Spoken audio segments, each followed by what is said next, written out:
Hello and welcome to Cellar Notes. I'm very excited today. We have a special guest from Bacardi brand. This is David Sid. David, thank you very much for coming in and welcome to the show. Thank you for having me, Blair. David is actually the Bacardi Brand Master Apprentice, which is a very prestigious title. Can you tell us a little bit about your history and how you got to be in this position? Sure enough. Actually, I come from a long time in the hospitality industry. Working in food and beverage and dealing with wine lists and wine programs and beverage programs. And I was fortunate enough about 2 years ago to get this wonderful opportunity of becoming a Brand Master Apprentice.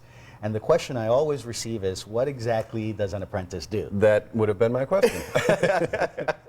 Well, it's a lot of fun, I got to admit. I get the great opportunity of traveling throughout the U.S., sharing my passion, my love, and my knowledge of Bacardi rum. That's it in a nutshell. The hard part of it was the training piece. There's a lot of training, spent a lot of time in the labs learning how the rum is made, what makes it so unique, but then those wonderful opportunities of meeting consumers and people like yourself who support our brands and appreciate the wonderful flavors of and quality of them, it makes everything worthwhile. Wonderful. And it must be very special working for a great company like Bacardi.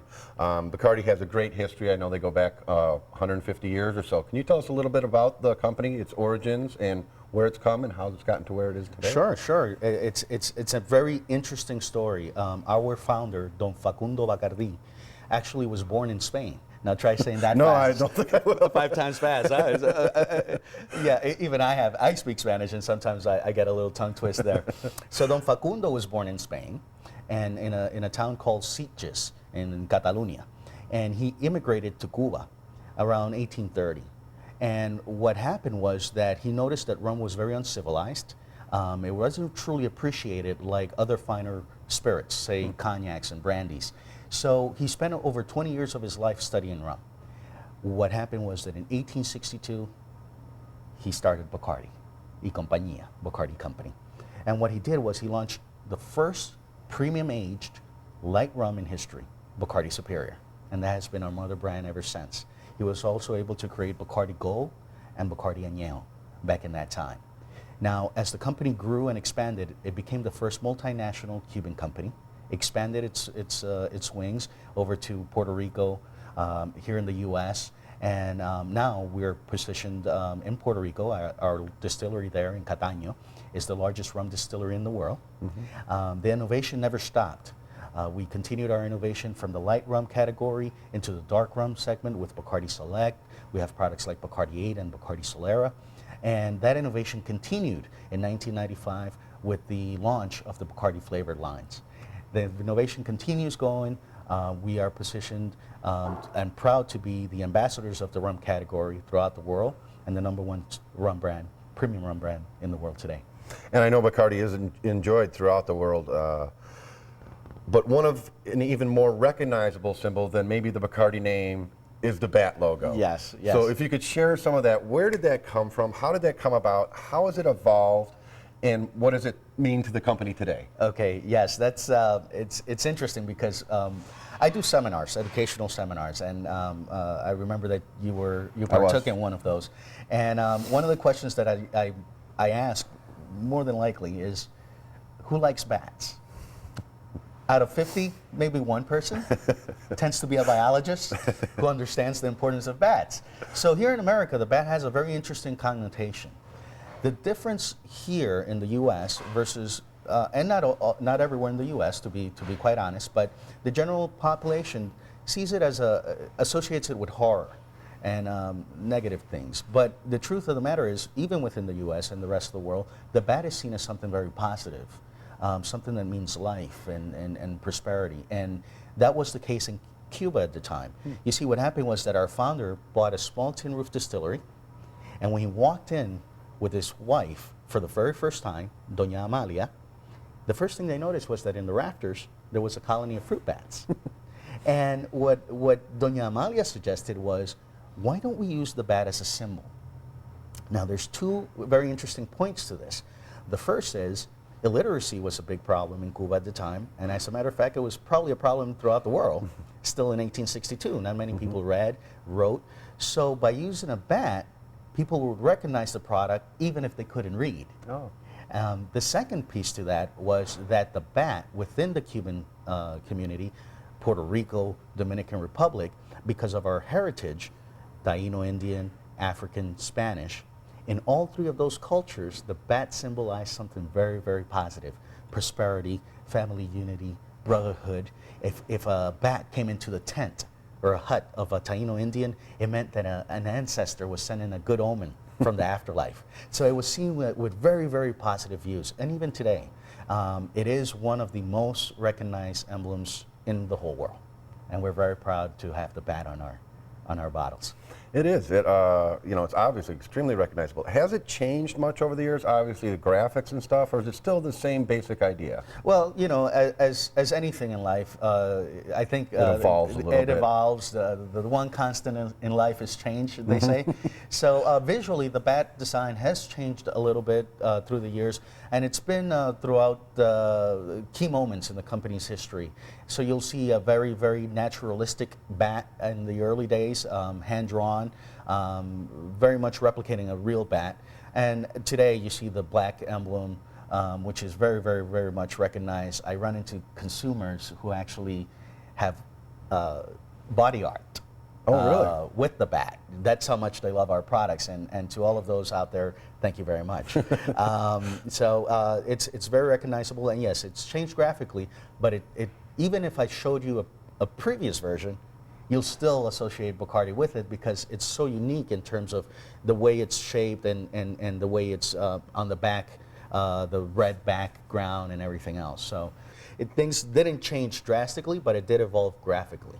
I think that one of the things that separates Bacardi from other lines is the consistency of flavor throughout the world, whether you have it on East Coast, West Coast, or Spain or Europe or anywhere else.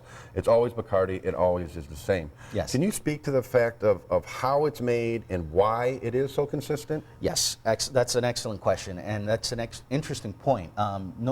Anywhere you have Bacardi in the world, it will taste the same, it will mix the same, and when I speak about taste, it's that wonderful balance between the aroma and the flavors.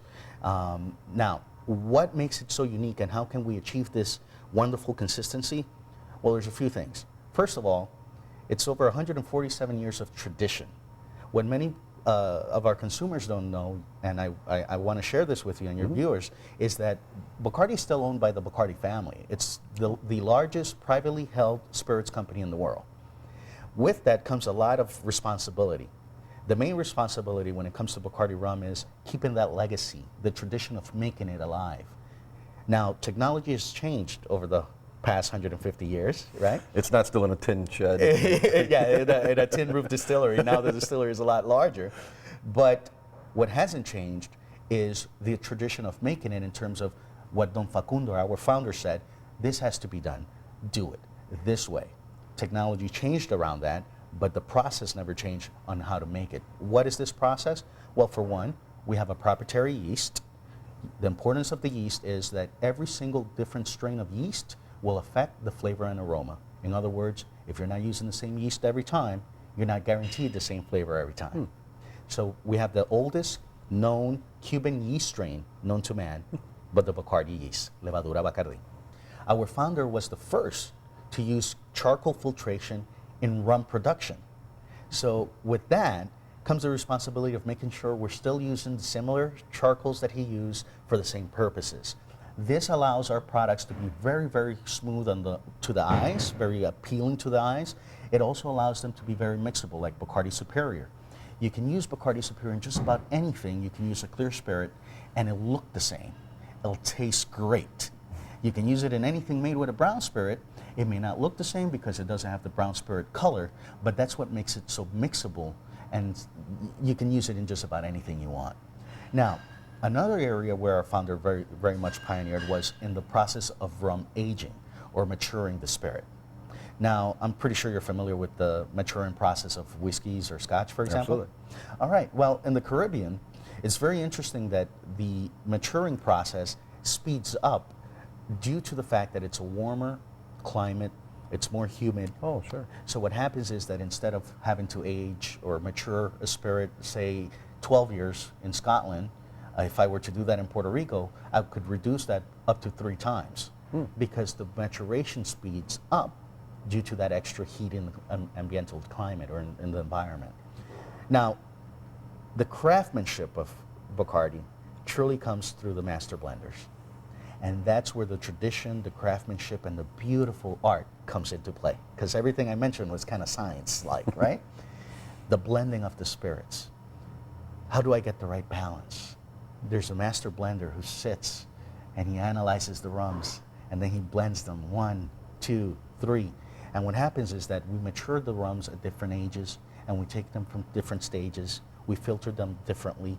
We blend them and then we get the perfect character every single time. So with Bacardi Superior, for example, we age it up to 3 years. 1, 2, maybe up to 3. Why? Because the climate changes. It might affect the rum differently while it's in the barrel. But the master blender will decide how much of which he's going to use. And there's a beautiful art involved with this. There's a lot of smelling, not necessarily tasting. The nose can tell you everything about the rum. Once we've bottled the product, you're guaranteed the same taste, the same consistent mixability, the same aroma, and the same wonderful cocktails that you've always had. Wonderful. I know that there's several different kinds of Bacardi. Maybe you could speak to this a little bit. This is obviously the workhorse of the line. This is the most recognizable. If I'm mixing my Bacardi and Coke, my Bacardi and Cola, I use the amber. Yes. And some of these other ones I would, sip like a fine cognac. Yes. Can you explain a little bit about each one and what its purpose in the line would be? Sure. Let's start off with the workhorse, as you called it, the mother brand, Bacardi Superior. It's a phenomenal product. Now, once again, the uniqueness of this product stems back to our early beginnings. The first premium aged light rum in history. In other words, it created that category. Aged between 1, maybe up to 3 years in very rare occasions, charcoal filtered. Purpose, make it very, very mixable, make it very, very palatable. Now, just to give you a little background, before this product was released or launched, rum was very harsh and crude, overproofed, highly impure. You had poisonous toxins in those alcohols and those rums that were released before Bacardi Superior, more likely than not, was very, very common. So what happened was that the whole process of making cocktails changed around Bacardi Superior. Whereas before, they would add extra sugars and strong mixers and even mix rum with brandies and cognacs to reduce the harshness. Now you had a rum that could be sipped on its own or just with water. And then you start seeing creations of cocktails like the Bacardi Mojito. You see the Handshaken Daiquiri, which was originally made in 1898 with Bacardi Superior as well. Handshaken, not frozen. You had cocktails like the Bacardi cocktail, the Piña Colada. All these wonderful cocktails work because of the great mixability of the product. So you're right, I support you on that. If you're mixing, you know what, this is a phenomenal product. If you want to try to figure out what are the flavor profiles, okay, there's some hints of vanilla, some hints of lime. And you may say, you know what, I have a hard time finding that, David. Well, I'd say this. Take 1 ounce of Bacardi Superior, add 1 ounce of water, swirl it, let the bonding process take place, and then smell it and taste it. And you'll notice the wonderful transformation. And that's what happens in the cocktails. It brings its own character. Unlike a neutral spirit, it'll bring hints of flavor notes into the cocktail. Now, moving on, Bacardi Gold, the amber rum. Bacardi Gold is very different from Superior in terms of, first, the color. And what you have is a product that is aged anywhere from 2 to 3 years minimum on average. And the notes that you find in Bacardi Gold are more robust. So you have more presence of wood notes, oak, more presence of caramel, vanilla. And what happens with this wonderful product is that you can use it with stronger mixers. Your rum and cola, there's a reason why you enjoy it with Bacardi Gold. Did you know that the rum and coke was originally created with Bacardi Gold? Really? Yes. In 1900, August of 1900, American soldiers in Cuba, after the Spanish-American War, were drinking Coca-Cola, which they brought from the U.S., with Bacardi Gold. And they splashed a wedge of lime into the cocktail, and they would lift the glass and say, "Para una Cuba libre," to a free Cuba. Oh. And that was the toast. Nice. Hence the name. Okay. Now, it's an interesting cocktail. It is the most, to our knowledge, it is the most popular modern cocktail that we can track. Numbers have shown that anywhere between 200,000 to 280,000 rum and cokes are consumed every hour on the hour. That's over 1.8 billion rum and cokes a year. That's a lot of rum and coke. Yes, yes indeed. So a very, very popular cocktail. Bacardi Select is a very interesting rum, and I'll explain. This is our interpretation of a dark island rum. It is not heavy, and this can get very technical, but just to give you a short snapshot of why it's different, there's pot still distillation, there's continuous distillation. What's the difference? Pot still leaves a lot more flavors behind, but we call those impurities. Some of these impurities can be harmful. Continuous distillation, you can clean the product over and over again and extract as many of these impurities as you like. What we were able to do with Bacardi Select is through continuous distillation, the only process that we use, we were able to take out the impurities, but we were able to keep lots of flavor in the rum. How do we do it? That's a family secret. So, age anywhere from 3 to 5 years minimum, very rarely on the 5-year piece. American white oak is all we use for the aging of all of our products. You can notice that it's very dark, so those barrels are charred deeper. We want a lot more vanilla extracts, and vanilla not in terms of adding flavor, but the natural vanilla that comes out of the wood. There's no sugar added. So what you have is all those wonderful compounds that came from the original molasses from which we make the rum, and the wonderful contributions of the oak. On the nose, you're going to smell some bananas, some raisins, molasses, and a nice smoky aroma. On the palate, you'll feel that wonderful smokiness surrounded by a nice fruity sweetness. You can drink it straight, neat, but because of its wonderful fruity sweetness, you can actually enjoy this with exotic fruit juices. So passion fruit, pineapple juice, orange juice, which is very common for breakfast. Not that I'm saying you should have Bacardi Select for breakfast with your steak and eggs, but you can have it with those wonderful cocktails, Mai Tais, rum runners, and you can use it for cooking as well as the Gold. One of the most popular desserts made with Bacardi Gold is rum cakes. Oh, sure. So you can also play with them on the culinary side. All right, but I prefer you drank it. Moderately, of course. Moving on to the next products here, we have Bacardi Añejo. Now, Bacardi Añejo is an interesting product because it changes quite a bit from the traditional rum profile. And what you start seeing here is that the wood gives different contributions to the spirit. So what you have on the nose is more of a floral rather than fruity or molasses-oriented sweetness. There's a wonderful floral bouquet. And what you notice is that the wood notes are very mellow. You can have this neat. I always prefer it neat, but it also works well with orange juice or any other cocktail where you can have any brown spirit, if you will. You can play around with Bacardi Añejo, but it's great on its own. It's a perfect mixer as well on the darker rum side. Now, with Bacardi Solera, this is a product that is aged 4 to 5 years minimum. And what you have with this product is a product that's definitely perfect on its own. It's phenomenal. It takes that floral bouquet that the añejo starts off with, and it just kicks it up a notch. You have a wonderful herbaceous, and by herbaceous I kind of mean like a sugarcane sweetness, a smokiness. And when it sits on your palate, it's very, very smooth, and then it gives you a nice finish with a bite. And as your palate cleanses itself after you've ingested the rum, you'll notice that sugarcane sweetness really remains in your mouth. Now, we don't make it from sugarcane juice. We make this from molasses, and we can talk about that in a minute if you like. Final product I like to speak about is the Bacardi 8, Bacardi 8 años. Now, this particular product was created by our founder himself, but it was never released to the public. He would make it in special small batches, and he would reserve it just for the Bacardi family. Around 1996, we decided to share it with the world. Thankfully, the Bacardi family was kind enough to say this should be shared with everyone. Now, you have a product that has rum that has been matured anywhere from 8 through 10 years. And this wonderful blend of rums, what gives you is a great complex quality. You have a spirit in Bacardi 8 that is very much complex on the palate, almost like when you sip on a cognac. But the beauty of it is that it doesn't burn. It's very, very smooth.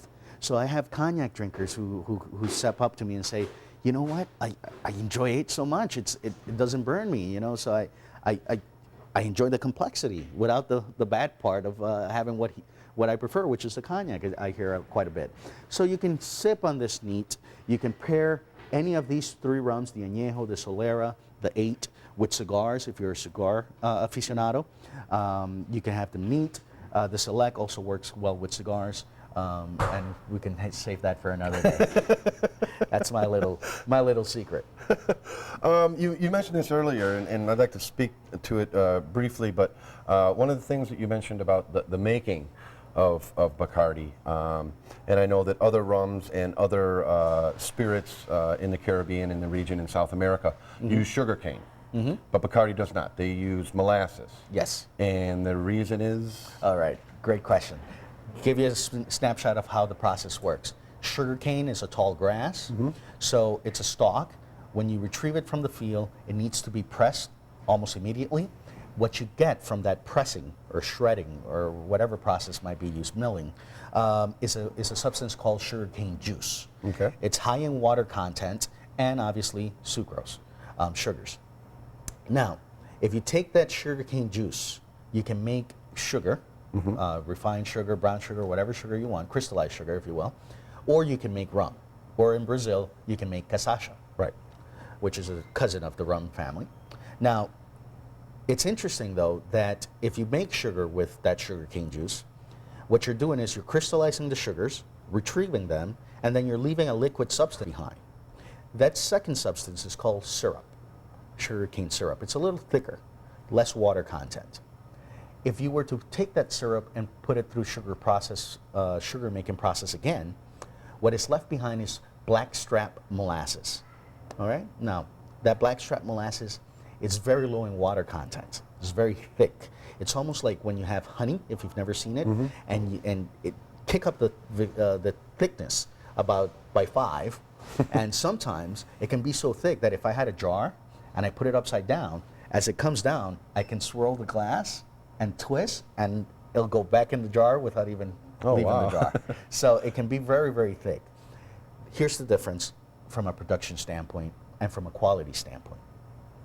That extra water in sugarcane juice allows for bacteria and wild yeast that is in the air to begin the fermentation process. In other words, they start breaking down the sugars in the sugarcane juice. Now, by all means, that's an infection already, if you will. It's damaging that sugarcane juice. So you have to use it immediately. You can't store it. So if you have wild bacteria and wild yeast already doing what your control yeast is going to do, then you can't really guarantee the same flavor every time. Right. You're going to have to play around with it quite a bit. So it's a very expensive process, and it doesn't guarantee quality and consistency. And anyone who works with those products can reassure you this. If you enjoy them, great. We do not use it because of that one factor. We do use blackstrap molasses because there's very little water in that particular derivative of the sugarcane. It doesn't allow the bacteria to begin that process of conversion, if you will, a breakdown. You can store the molasses, so we can use it whenever we're ready to make the rum rather than speed up a batch making process. We can add the yeast that we want. We can add the water that we want to begin that conversions of sugars into alcohols. And that way we can assure ourselves that we can have a controlled fermentation, giving us the same flavor, the same aroma every single time. So essentially it's a quality control issue more than anything else. Definitely. It's a quality control issue, and there's other benefits to molasses. Molasses, you would think that sugarcane juice coming straight from the sugarcane is high in sugars. Well, the reality is that actually molasses, blackstrap molasses, after that whole sugar making process, is higher in sugar content. So it can allow us to have a better fermentation. In other words, the yeast can work better in that substance because of the higher sugar content. Once we add the water, it also allows, blackstrap molasses is very rich in nutrients, phosphorus, nitrogen, these wonderful components allow the yeast to live a healthy life while it's doing what we want it to do, which is create a great product for us. Okay, very briefly, before we get going, I want to touch on one thing real quick. Sure. Something that's become very popular, I think, especially over the last 10 years or so. Yes. Bacardi Limon. Yes, yes. And all its sister flavors. I don't know the exact number, but I think we have 6 or 7 different flavors in the store now. Is that coming along the way the Bacardi family had hoped? And yes. Is that going to continue that way? Are you thinking of new flavors all the time? Or? Well, once again, the one constant in life is change. We have stayed true to our heritage in terms of the traditional rum line, and we haven't changed the way we make them. But the innovation has grew into, well, let's go into the flavored spirit arena. And that's where we get creative enough that we can take the tradition and bring it into modern times with a different touch. Bacardi Limon was a great success, and it still is a great success. It's the #1 of the flavored rums in terms of sales. And we launched that back in '95, one of the greatest launches in history. But it's only a success because the consumers enjoy it. Our consumers love it, and they continue supporting us that way. Now, that innovation continued, as you are well aware, as you mentioned. We launched Bacardi O, Bacardi Raz, Bacardi Peach, and most recently, this last May, we launched the Bacardi Dragonberry. This is a wonderful, wonderful product, and it goes to show how much we can experiment and play with rum. It's a blend of a traditional Bacardi rum infused with strawberries and an exotic Asian superfruit known as dragon fruit, which is a fruit that it's known for its antioxidants and health benefits, but we want the flavor of that fruit in the rum, so that's what we targeted, the flavor. It creates a wonderful blend. It's on the sweeter side of things, but it's a great mixer now in the summer, now in the fall. I can only imagine the innovations. We've played with it on the mojito side. We've had many bartenders play with that, and consumers coming back and saying, I had it with in a daiquiri style or something like that. So I'm glad that the consumers are finding ways to use it very creatively. I'm interested in seeing what happens in the winter as we see more of these warm cocktails and the cream-based cocktails come into play, because there's a lot of magic in Bacardi Dragonberry for the holiday season. We might have to experiment with that ourselves a little bit. Yeah. David, thank you so much for being with us My today. pleasure, I Blair. really appreciate it. Thank you. David Sid, Brand Master Apprentice from the Bacardi line. Thank you so much for being here, and maybe you can come back next year or next time you're in town and we can do something again. Maybe Definitely. play with some different flavors. Definitely, and I'll just like to invite your viewers to visit us at www.bacardi.com. They can read up on some more history, get some wonderful cocktail recipes, and as always, encouraging our consumers and your viewers to enjoy our products responsibly. Great. Thank you, you. David. And thanks for watching Southern Rums.